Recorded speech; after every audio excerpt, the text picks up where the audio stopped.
How's it going? I'm sick. Welcome to my channel. My name is Victor John Solverde, and today we're going to be talking about flying. To fly or not to fly, how to fly is the question. That motherfucker back there is not real. Yeah. For those of you who don't know me, I travel a lot, which is why I feel like I'm the correct spokesperson to represent the class in leading this discussion. Everyone deserves a chance to fly. For starters, if you want to fly cheap, book your flights beforehand, as far beforehand as you possibly can. And if you can leave during the week and come back during the week, I know for 9 to 5 girlies it's kind of hard, but absolutely do it because it'll be way cheaper. Also, be loyal to an airline if possible. Collect those points. You will get a free flight, you will get discounts, it'll be worth it in the long run. Master has given Dobby a shock.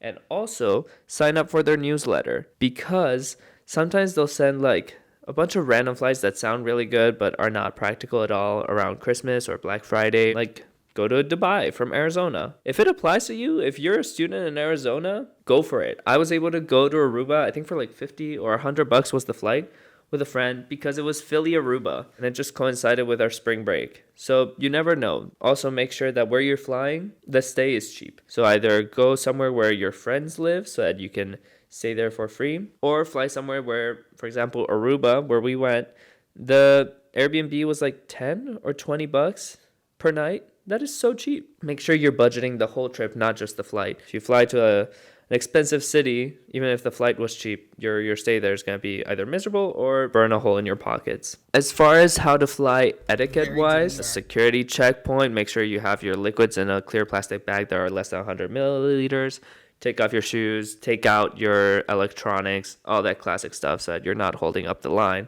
Why is no one ready? Additionally, there's some stuff that etiquette-wise might even improve your flight experience. Number one, when you get to your boarding gate, there's no need, if you're in Zone 8, to stand around the boarding gate. Single file line in front of the register.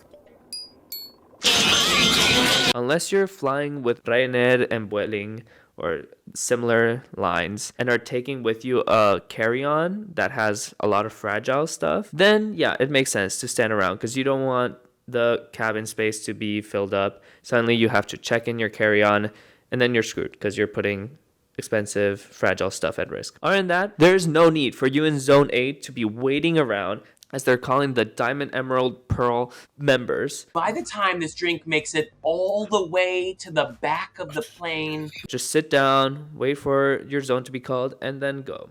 Number two, once the flight lands, why are you standing up? There's no need to be standing up. Just wait for the people in the rows in front of you to get up, grab the suitcase, and get off the plane, and then you can do the same. Everyone is so obsessed with just standing up and immediately grabbing their suitcase and then standing there for 20 minutes. I finna be in the pit.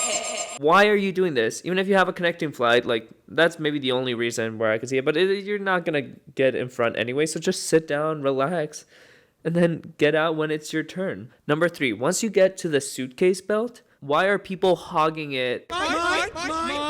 You know where it's coming from, so just take a look. Oh my god, there's mine. You're standing a little bit further away.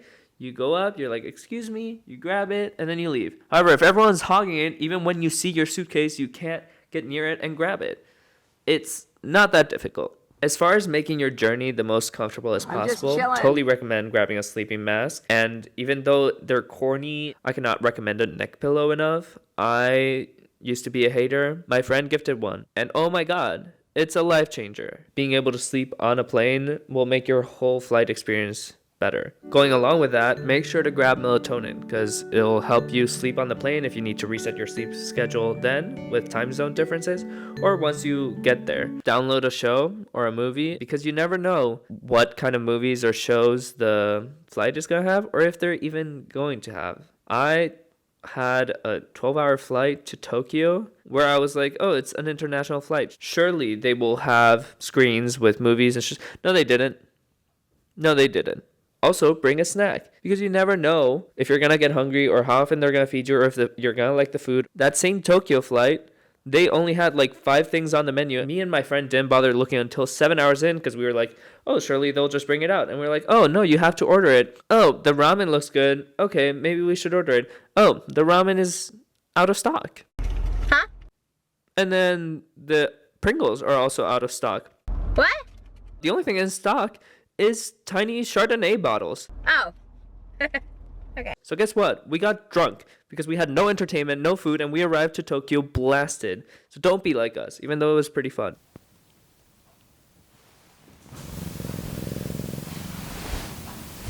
If you want to see my cat in more videos, make sure to drop a like. Otherwise, You're fired! And why are we clapping when the flight lands? Were we not expecting it to land?